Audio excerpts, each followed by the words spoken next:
She's drawing me, and I don't know whether to feel flattered or terrified. I glance at her from the driver's seat, this stranger who slid into my rental car 40 minutes ago, confirming the address with such confidence that I didn't question whether she was supposed to be here. Now she's tucked against the passenger window, knees pulled up, sketchbook balanced on her thighs, and her pencil makes soft scratching sounds that fill the spaces between songs on the radio. "You keep looking," she says without glancing up. "It's distracting. You're drawing me. That's distracting. Then don't look." Her mouth quirks. I work better when my subjects pretend I don't exist. Subject. Like I'm some kind of study. I focus on the highway.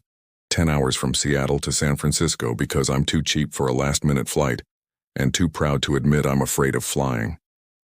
The app said I'd matched with a driver named Marcus.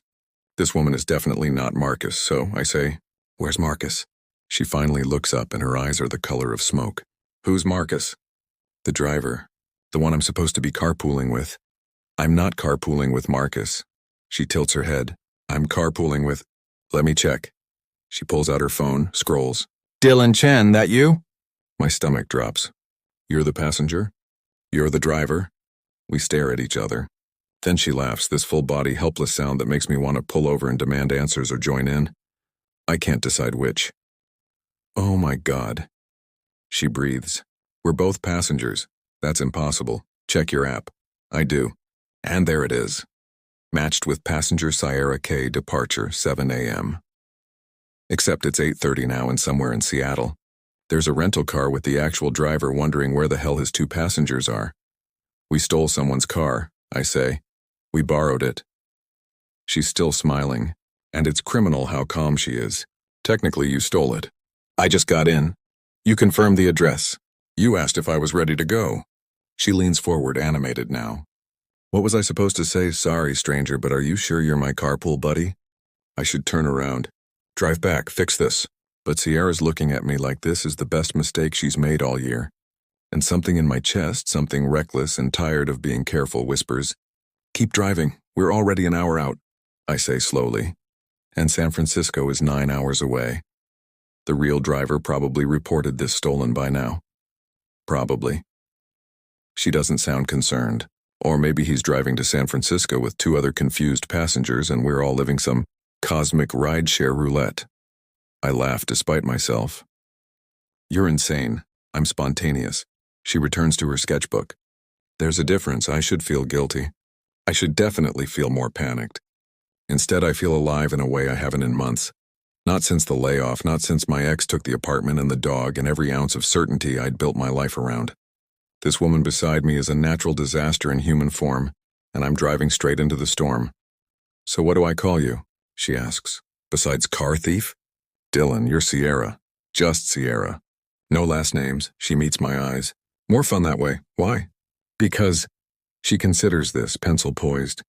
"Because when you don't know someone's last name, they can be anyone. No social media stalking.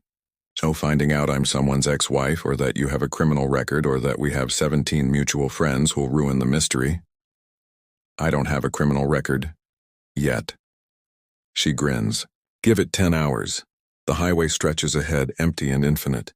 My phone buzzes. Probably the rental company, probably the police. I silence it. "Can I see?" I nod toward her sketchbook. "When we get there." She angles it away protectively. "If we get there." What's that supposed to mean? Sierra looks out the window, and for the first time, I see something flicker beneath her easy confidence, something raw and running. "It means," she says quietly, "that I'm very good at ruining beautiful things." The car fills with static and possibility, and I don't turn around. 3 hours in, Sierra tells me she's running away from her own wedding.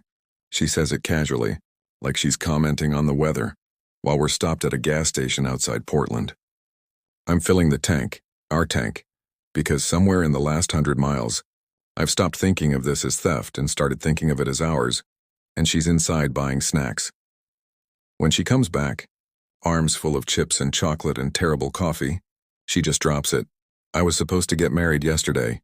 I nearly dropped the gas pump. Yesterday, registry office, noon, I wore my mother's dress." She dumps everything on the hood. "Then I got to the door and kept walking. Took the dress off in a Starbucks bathroom, shoved it in my backpack, and booked the first rideshare south. Jesus, Sierra. I know. But she doesn't look guilty. She looks terrified and exhilarated, like someone who just jumped out of a plane without checking if the parachute works. He's a good man. Everyone says so. Stable job, kind to animals, remembers birthdays. The kind of good that's supposed to be enough. But it wasn't. But I couldn't breathe. She unwraps a chocolate bar, breaks it in half, offers me a piece. You ever feel like you're living someone else's life? Like you memorized all the lines but forgot why you wanted the part? I take the chocolate. Think about my own life before the layoff, the corporate apartment, the meal-prepped Sundays, the engagement ring I bought and never gave because I knew, somewhere deep down, that we were play-acting at forever. Yeah, I say. I know that feeling. So you're running too. I'm driving. There's a difference. Not much of one. She hops onto the hood and I should tell her to get off, but I don't. What are you running from, Dylan Chen? Nothing. I'm going to San Francisco for a job interview. Liar. She points at my hands. Your nails are bitten down to nothing. You checked your phone 6 times in the last hour and never read a single message. And you're driving 10 hours instead of flying, which means either you're broke or afraid or both. I'm both, but I don't tell her that. Maybe I just like driving, maybe you like control. She studies me and it feels invasive and intimate and necessary. Let me guess, something fell apart and you couldn't fix it. And now you're running toward something else to prove you're not broken. You don't know me. I'm learning. She slides off the hood, stands too close. Here's what I know. You let a stranger stay in your stolen car. You haven't turned around even though you're probably on a watch list by now. And you keep looking at me like you're trying to solve a puzzle. You are a puzzle. No, I'm just honest. She takes my coffee, sips it, grimaces. This is terrible, by the way. You bought it. I make terrible decisions. Haven't you noticed? We get back in the car. The highway swallows us again. Green blurring into gray, the sky pressing down heavy with rain that never quite falls. Sierra puts her feet on the dashboard and I don't tell her not to. My fiancé called, she says after an hour of silence. 37 times. You counted? I always count. She's drawing again, faster now. Lines sharp and certain. He left voicemails. Very reasonable voicemails. Sierra, let's talk about this. Sierra, I'm worried about you. Sierra, please just tell me you're safe. That doesn't sound so bad. That's the problem. Her pencil pauses. He's never angry. Never messy. He wants to understand me, Dylan. He wants to process my feelings and work through my commitment issues. And she exhales hard. I want someone who'll burn with me instead of trying to put out the fire. I should say something comforting. Something about how running won't solve anything or how she should call him back. But instead I say, what did you write in the voicemail? I didn't. I texted him from the bathroom. She shows me her phone. The message is 3 words, I'm sorry, goodbye, that's it? What else is there? Explanation, closure, something. Closure is a myth we tell ourselves so we don't have to sit with the discomfort of unanswered questions. She locks her phone. Sometimes goodbye is all you get. The rain finally starts, fat drops that explode against the windshield. I turn on the wipers and they beat out a rhythm that sounds like a heartbeat. Sierra rolls down her window, lets the rain hit her face and laughs. You're going to get soaked, I tell her. I'm already soaked. She closes her eyes. I've been drowning for 2 years, Dylan. This is just water. And suddenly I understand she's not running away. She's trying to remember how to breathe. Hey, I say. She opens her eyes. For what it's worth, I think you made the right choice. She looks at me for a long time, long enough that I have to focus on the road before I do something stupid like pull over and kiss her. Finally, she says, for what it's worth? I think you're lying about that interview. Why? Because no one drives 10 hours to a job interview with nothing but a backpack and a broken phone charger. She smiles, sad and knowing. You're not going toward something, Dylan, you're just going. She's right. The interview's fake. A last-minute excuse I made up when my brother asked why I was leaving town. The truth is simpler and harder. I woke up last week in my childhood bedroom at my parents' house and couldn't remember who I was supposed to be. The job, the relationship, the carefully constructed life, all of it felt like clothes that didn't fit anymore. So I booked a car and started driving. Because motion feels like purpose when you don't have a destination. Maybe we're both just going, I say. Maybe that's enough. She reaches across the console and takes my hand. Just holds it. Her palm is warm and her fingers are stained with pencil lead and something in my chest cracks wide open. Dylan? Yeah? Don't let me ruin this. Ruin what? This, us, whatever this is. She squeezes my hand. I'm really good at sabotaging beautiful things before they can disappoint me. I squeeze back. Then I'll just have to disappoint you first. She laughs, surprised and genuine and a little bit broken, and the rain keeps falling and we keep driving. Hour 6. And Sierra tells me about the drawings. We've stopped at a diner in Medford, one of those chrome and neon places that looks like it fell through a portal from 1957. The coffee's better than the gas station swill, and Sierra orders pie even though it's barely noon. Apple or cherry? The waitress asks. Both. Sierra doesn't even look at the menu. And extra whipped cream. I'm celebrating. Celebrating what? I ask when the waitress leaves. Freedom. Bad decisions. The fact that I haven't checked my phone in 3 hours. She spins her coffee cup. The fact that you're still here. Where else would I be? Smart people would have dropped me at the first exit.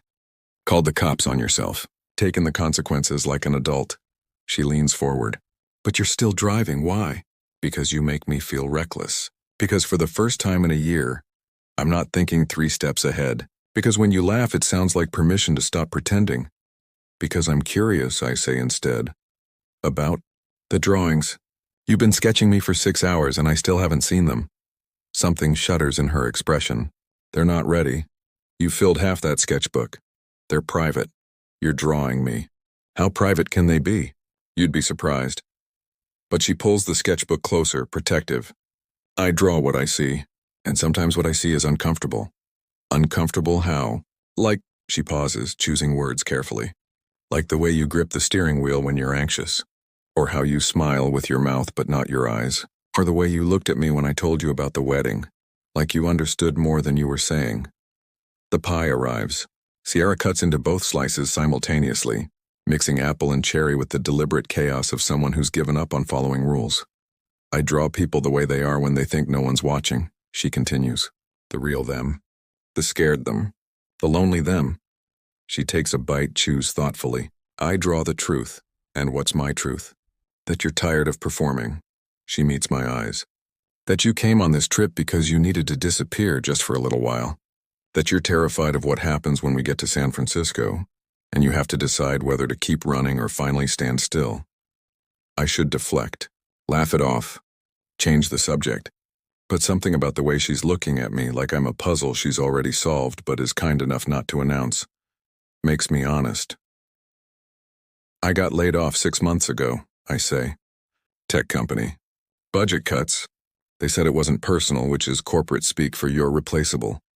I push my coffee cup in circles. My girlfriend, ex-girlfriend, she left right after, said she couldn't be with someone who'd given up on ambition, like getting fired was a character flaw. Fuck her, I laugh.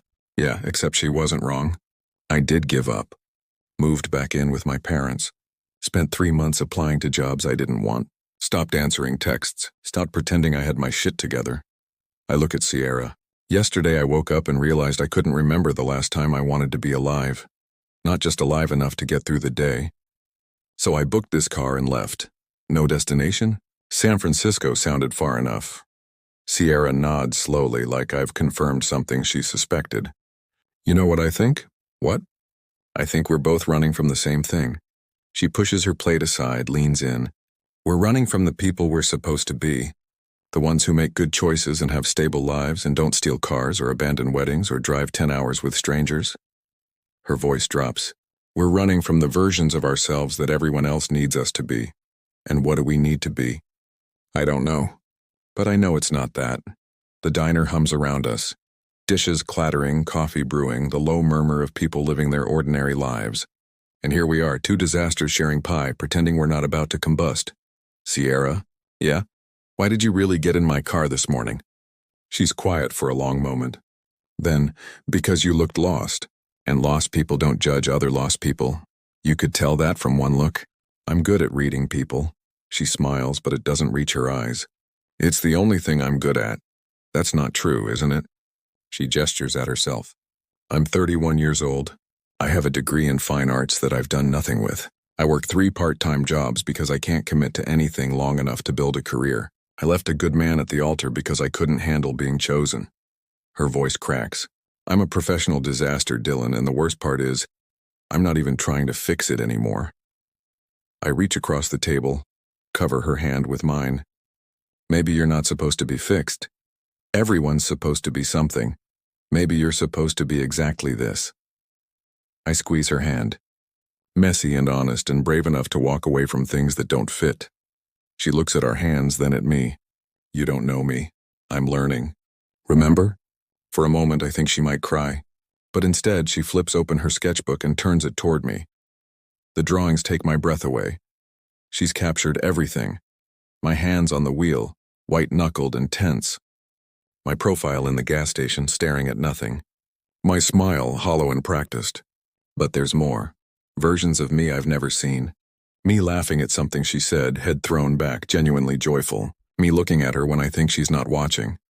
Expression soft and unguarded. Me, real and raw and hopeful.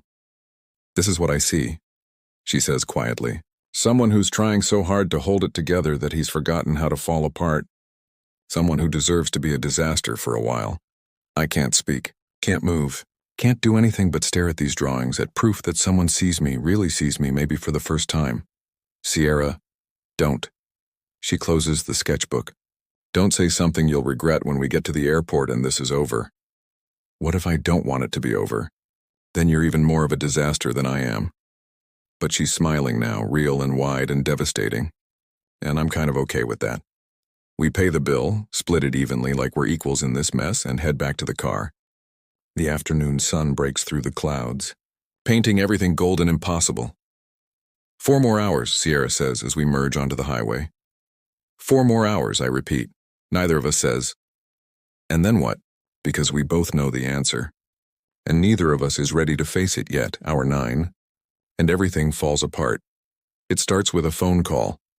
Sierra's phone rings, loud and jarring in the quiet car, and she glances at the screen, then silences it immediately.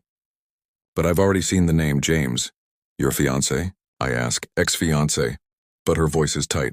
He's persistent, I'll give him that. Maybe you should answer. Maybe you should mind your business. The words land hard, sharp-edged and defensive. It's the first time she's been anything but open with me, and the shift feels like whiplash. I'm just saying, what? That I should call him back? Apologize? Crawl back to Seattle and pretend yesterday didn't happen? She's facing forward, jaw clenched. You don't get to judge me, Dylan. I'm not judging you. Yes, you are. She finally looks at me and her eyes are blazing. You're sitting there thinking I'm some kind of coward for running, thinking I owe him an explanation, thinking I'm exactly what everyone says I am. A flighty, unreliable disaster who ruins everything she touches. That's not what I think, isn't it? Her laugh is bitter. You've spent all day playing therapist, asking careful questions, drawing out my trauma like it's some kind of puzzle you can solve. But you don't actually want to know me, Dylan, you just want to fix me. That's not fair. Life's not fair. She crosses her arms. You want to know the truth? Fine, I didn't just leave James at the altar. I've left 6 other people before him. Relationships, jobs, friendships. I get close enough to see the ending and then I bolt. It's what I do. It's who I am. So what, you're proud of that? No, but at least I'm honest about it. She leans forward, aggressive now. What about you? You spent all day pretending you're some noble lost soul on a journey of self-discovery. But you're just running away. No plan, no purpose. Nothing but a stolen car and a stranger you'll never see again after tonight. You're that stranger. Exactly. The word hits like a slap. We're strangers, Dylan. We've known each other for 9 hours. Whatever this is, she gestures between us. It's not real. It's just 2 lonely people pretending we matter to each other. Because the alternative is admitting we're completely alone. The silence that follows is suffocating, I should argue. Defend myself. Tell her she's wrong. But maybe she's not. Maybe we've both been playing pretend, building a connection out of proximity and desperation and the fleeting intimacy of temporary. Pull over, Sierra says suddenly. What? Pull over, I need air. I take the next exit somewhere outside Eugene, all trees and darkness and empty parking lots. I pull into a rest stop, and Sierra's out of the car before I've even turned off the engine. I find her by the edge of the woods, arms wrapped around herself, staring at nothing. Sierra, I'm sorry. Her voice is small. I didn't mean those things. Which things? All of it. Any of it. She turns to face me. I'm scared, Dylan. We're an hour from San Francisco, and then this is over. You'll go to your fake interview, and I'll go to whatever's next, and we'll probably never speak again. And I'm terrified because today, it's been the realest thing I've felt in years. Then why did you? Because I sabotage. The words come out desperate, raw. I told you that. I get close to something good, and I destroy it before it can destroy me. It's safer that way. Safer than what? Than caring. She's crying now, tears catching the dim parking lot lights. Then letting someone see me and deciding I'm worth staying for. Because what if you see all of me, the real, broken, unfixable parts, and you leave anyway? At least if I push you away first, I'm the one in control. I close the distance between us, take her face in my hands. I'm not leaving, I say. You don't know that. I know that today has been the first time in 6 months I've felt like a person instead of a placeholder. I know that you see me, really see me, and I'm not scared of that. I brush away her tears with my thumbs. I know that whatever happens in an hour, I don't want this to end. Dylan, let me finish. My heart is pounding. You think you're a disaster, but you're the bravest person I've ever met. You walked away from a life that didn't fit, even though everyone said you should stay. You're honest when everyone else is performing, and yeah, you're messy and scared and self-destructive, but so am I. So is everyone. You don't want me. You want the idea of me. No. I want the woman who orders 2 kinds of pie, who draws strangers in stolen cars, who makes terrible decisions and owns every single one. I lean my forehead against hers. I want you, Sierra. All of you. Even the parts you think are too broken to love. She kisses me. It's desperate and imperfect. All teeth and tears and 10 hours of tension breaking open. She tastes like cherry pie and regret, and I kiss her back like she's oxygen and I've been drowning. When we finally break apart, she's laughing and crying simultaneously. We're idiots, she says. Absolute disasters. What are we doing? I have no idea. She kisses me again, softer this time, deliberate. Then she takes my hand and leads me back to the car. 1 more hour, she says. 1 more hour. And we both know it's not enough. It will never be enough. San Francisco appears like a mirage, lights sprawling across hills, the city glittering with possibility and endings. It's midnight when we pull into the airport rental return, 3 hours later than planned. We're both quiet, the weight of the inevitable pressing down. I park in the overnight lot instead. Neither of us moves to get out. So, Sierra says finally, what now? I don't know. Helpful? I'm improvising. I turn to face her. Everything about today has been improvisation. Best day of my life, she says, and sounds surprised by her own honesty. Worst decision I've ever made, probably. But the best day. Same. She pulls out her sketchbook, flips through pages of me, versions I've memorized over the last hour, studying them at red lights and gas stops. She tears out a page carefully, hands it to me. It's the drawing of me laughing, head thrown back, unguarded. So you remember, she says, that you're capable of joy. Sierra, and this. She tears out another, me looking at her, expression soft and open. So you remember that someone saw you, really saw you. I take the drawings, throat tight. What about you? What do you need to remember? That I stayed. She closes the sketchbook. That for once in my life I didn't run when things got real. That I let someone in, even knowing how it would end. It doesn't have to end. Dylan. She says my name like an apology. We live in different states. We're both disasters. We stole a car and spent 10 hours falling into something we can't sustain.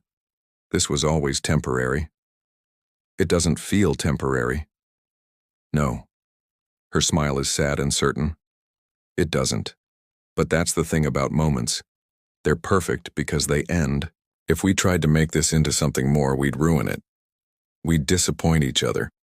We'd become just another thing that didn't work out. You don't know that. I do. She touches my face gentle. Because I know me. And you know you. We're both running, Dylan. And runners don't stop, they just find new roads. I want to argue. Want to pull out my phone and exchange numbers and promise to make this work somehow. But she's right. We both know it. This was never meant to last beyond the highway. Can I ask you something? I say. Anything. Why did you really get in my car? She considers this, then smiles. Because you looked like someone who needed to be surprised. And I'm very good at surprises. Mission accomplished. Yeah. She opens her door. Yeah, I think so. We get out together, gathering our bags, checking for forgotten items, prolonging the inevitable. The night air is cold and smells like salt and jet fuel. In the distance, planes take off and land, carrying people toward their next chapters. I should go, Sierra says. My flight's at 6. I'll sleep in the terminal. Where are you going? Portland. I have a friend there. She doesn't ask questions. Sierra shoulders her backpack. What about you? I don't know. Figure it out tomorrow. That's very unlike you. You've been a terrible influence. The best kind. She starts walking backward toward the terminal. Hey, Dylan? Yeah? Thank you. For not turning around. For letting me be a disaster. For seeing me. Thank you for the drawings. For the honesty. For making me feel real again. She's crying again, but smiling through it. We were almost there, weren't we? Almost something real. We were real. We are real. Just temporary. She finishes. I know. And then she's turning away, disappearing into the terminal, and I'm standing in a parking lot at midnight with 2 sketches and a stolen car, and a heart that feels too full and too broken simultaneously. I should return the car, face the consequences, be the responsible adult I've been trying to resurrect. But instead I sit on the hood and look at the drawings, at proof that for 10 hours I was seen and chosen and alive. My phone buzzes. A text from an unknown number. Check your back seat. I scramble off the hood, open the rear door. Her sketchbook is there, tucked under a jacket I didn't notice her leaving. I flip it open, and every page is me, dozens of versions, each one capturing something different. But on the last page, she's written something. Dylan, I kept the drawing of you looking at me. You keep these. Evidence that we existed, that this happened, that for one perfect, impossible day, 2 disasters found each other on the highway. Don't look for me. Don't try to make this into something it can't be. Just remember, you're not broken. You're just becoming. And maybe that's enough. SPS. I left my last name off on purpose. Mystery's more romantic. I sit there for a long time, flipping through the pages, memorizing every line. Then I take out my phone and text back. I don't want this journey to end. 3 dots appear, disappear, appear again. Finally, then don't let it. Go find your next road, Dylan Chen. Make it a good one, and that's it. No number to call back. No way to find her. Just a sketchbook full of truth and the memory of her laugh and the feeling of her hand in mine. I return the rental car, pay the fees, take the lecture from the attendant about responsibility and theft and how lucky I am they're not pressing charges. I nod through all of it, clutching the sketchbook like a lifeline. At dawn, I buy a bus ticket. Not to anywhere specific, just north, toward something new. As the bus pulls away from the station, I look out the window and imagine Sierra in Portland starting over. I imagine her sketchbook filling with new faces, new moments, new temporary beauties. I imagine both of us finding our way back to ourselves, separately but somehow still connected by these 10 hours that changed everything. 3 months later, I'm in Seattle. I got a job, one I actually want, working with a startup that feels chaotic and real. I'm living in a shared apartment with strangers who are becoming friends. I've started therapy, stopped performing, started existing. And on the wall above my desk, I've hung the 2 drawings Sierra gave me. Reminders that I'm capable of joy, that someone saw me completely and didn't flinch. I never searched for her, never looked up Sierra and Portland and artist, because she was right. We were perfect because we ended, because we stayed strangers with no last names, no social media, no way to disappoint each other with reality. But sometimes, on long drives, I imagine another rideshare mix-up, another stolen car, another woman sliding into the passenger seat and saying, "You ready to go?" And I imagine saying yes, because Sierra taught me something crucial. Sometimes, the best thing you can do is say yes to the beautiful disaster, yes to the temporary, yes to the people who see you and choose you anyway, even if only for 10 hours on a highway. She taught me that you don't have to be fixed to be worthy of love. You just have to be real.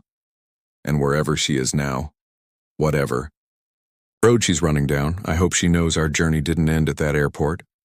It just became 2 separate roads, moving in different directions but forever marked by the day we crashed into each other's lives. "I don't want this journey to end," she'd whispered in that rest stop, pressed against me, terrified and brave. And it hasn't. It never will.